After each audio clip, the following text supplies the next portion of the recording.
Well, howdy there, my gamers. I have come on here today because I have gotten a spark of inspiration to talk after watching Season 3, Episode 3 of House of the Dragon. I've talked about it a little bit, not sure if I'm going to be uploading that video, but oh my god, this show is just so goddamn good, especially Season 3. I don't want to say that I've been watching it mandatorily, but sometimes in shows, I feel like I've watched so much of it that I can't really. I have to keep watching to keep the streak going, if you know what I mean. And I mean, House of the Dragon is a good show, but I wouldn't have called it like the best show I've ever watched or anything like that. In the previous seasons that I've watched, but what they're setting up now, especially after watching episode 3, it just shows, okay, a little bit of spoiler warning, especially after setting up Jace, the queen's son and heir, protecting her and locking her in her chambers while going out and getting himself killed.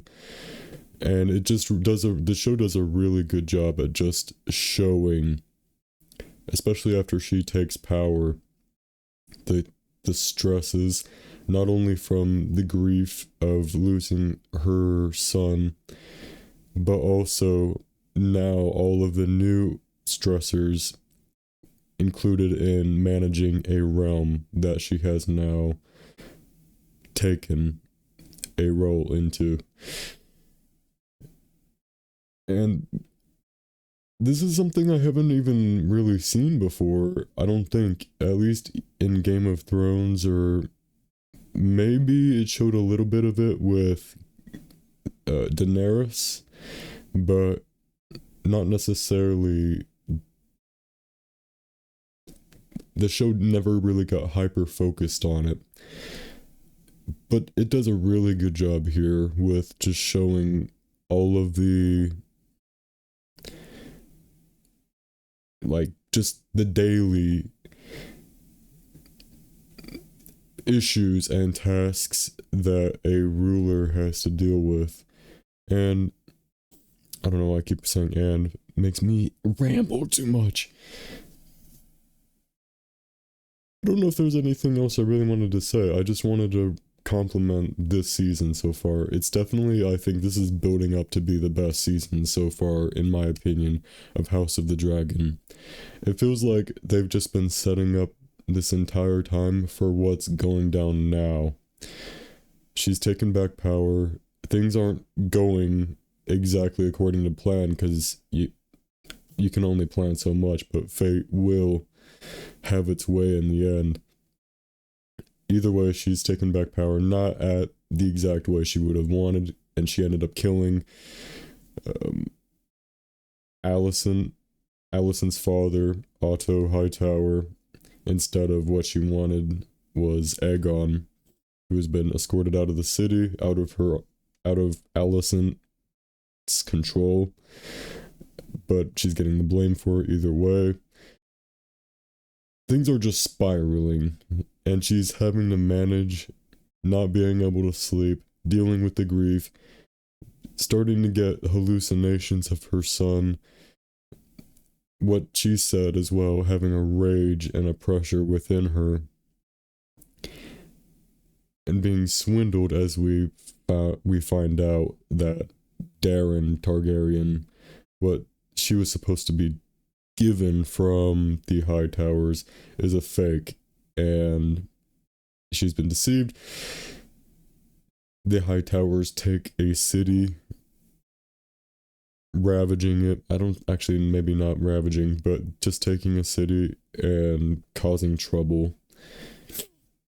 Just and dealing with all of that all at once. I just can't give enough praise to what they're doing now. I am so invested, like I haven't been before in this show. This will go down as my favorite episode within the series by far. It is just doing such a good job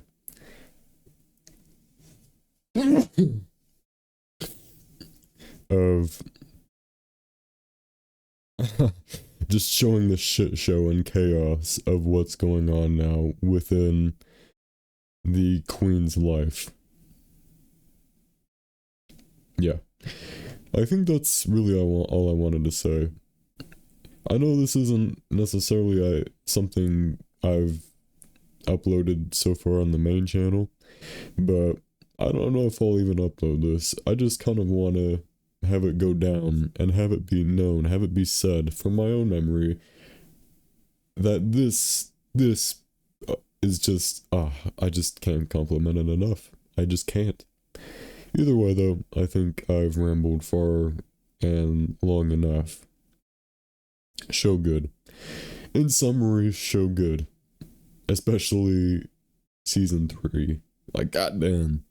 If you haven't watched the show, I highly well, after giving all those spoilers, now I talk about, if you haven't watched it, go watch the show. It's a good show. That's all I'll say. Either way though, that's all I've got. Bye-bye.